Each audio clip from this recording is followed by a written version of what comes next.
Sir sir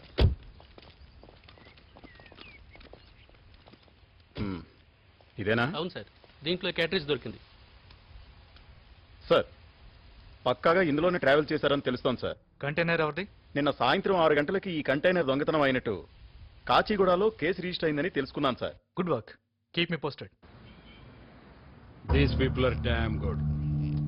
సిటీలోంచి తప్పించుకోగలిగారంటే వీళ్ళకి చాలా వైడ్ నెట్వర్క్ ఉన్నట్టుంది. అవును సార్, వాళ్ళ దళంలో చాలా ఎక్స్పర్ట్ హ్యాండ్స్ ఉన్నాయి. గోగి దళం కదా? అవును సార్. ఆ దళం గురించి ఏం ఇన్ఫర్మేషన్ ఉంది? సార్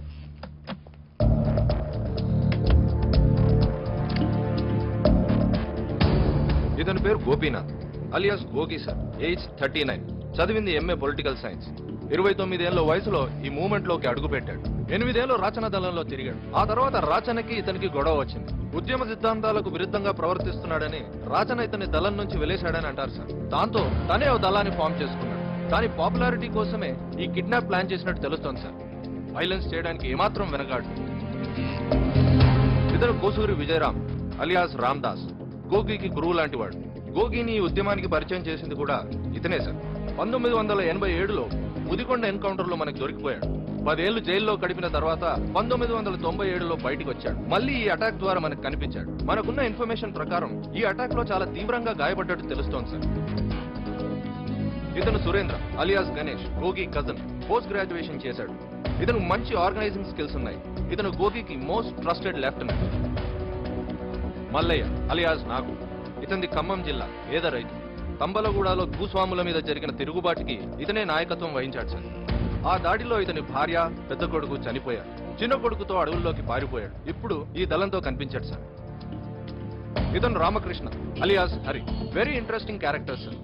ఇతను కూడా ఎంఏ పొలిటికల్ సైన్స్ చదివాడు. యూనివర్సిటీలో స్టూడెంట్ లీడర్. చదువు అయిపోయిన తర్వాత పాలిటిక్స్ లో చేరాడు. From the extreme right to the extreme left. ఇప్పుడున్న అన్ని మేజర్ పొలిటికల్ పార్టీస్ లో తిరిగాడు. లాస్ట్ పొలిటికల్ పార్టీలో ఉన్నప్పుడు ఏదో అక్రమానికి పాల్పడ్డాడని ఒక లోకల్ పాలిటీషియన్ ని కాల్చి చంపాడు సార్. అప్పటి నుంచి పరారీలో ఉంటూ తను కరప్ట్ అనుకున్న అఫీషియల్స్ మీద, పాలిటీషియన్స్ మీద అటాక్ చేయడం మొదలుపెట్టాడు. దాంతో ఇతనికి చాలా మంది అభిమానులు ఏర్పడ్డారు. ఇతను కూడా రామ్దాస్ శిష్యుడే. అతని ద్వారానే ఇతను గోగికి పరిచయం అయ్యాడు. రామ్దాస్ గైడెన్స్ లో 9 నెలల క్రితమే ఈ దళాన్ని ఫామ్ చేసినట్టు తెలుస్తోంది సార్. అంటే దళంలో ముఖ్యమైన వ్యక్తి అన్నమాట. అవును సార్. స్టూడెంట్ గా, పొలిటికల్ యాక్టివిస్ట్ గా ఇతనికి వైడ్ నెట్వర్క్ ఉంది. ఇతని ద్వారానే మేజర్ రిక్రూట్మెంట్స్ చేయాలని వాళ్ళు ప్లాన్ చేస్తున్నారు. రెహానా నర్స్, గోగి సహచరి. 4 years బ్యాక్ గోగి తీవ్రంగా గాయపడ్డప్పుడు అతన్ని ట్రీట్ చేస్తూ అతనితో ప్రేమలో పడి అప్పటి నుంచి అతనితోనే ఉంటుంది సార్. ఈమెకి ఈ మూవ్మెంట్ కి ఎలాంటి సంబంధం లేదు. మిగిలిన వాళ్ళ గురించి మన దగ్గర ఇన్ఫర్మేషన్ లేదు sir. Trying to trace out things. No wonder. అందుకే వాళ్ళ టీంలో చాలా స్ట్రాంగ్ కోఆర్డినేషన్ ఉంది. కంటైనర్ దుర్గిలో వదిలి వెళ్లారంటే వాళ్ళు నల్లమల వెళ్ళడానికి నార్కట్పల్ రూట్ ఎంచుకుంటున్నారు సార్. వాళ్ళని ఖచ్చితంగా ఆ ప్రాంతానికి దగ్గరగా ఏదో ఒక చోట వదిలింటారు సార్. ఆ ఏరియా నుంచి నల్లమల వెళ్ళడానికి మల్టిపుల్ ఎంట్రీస్ ఉన్నాయి.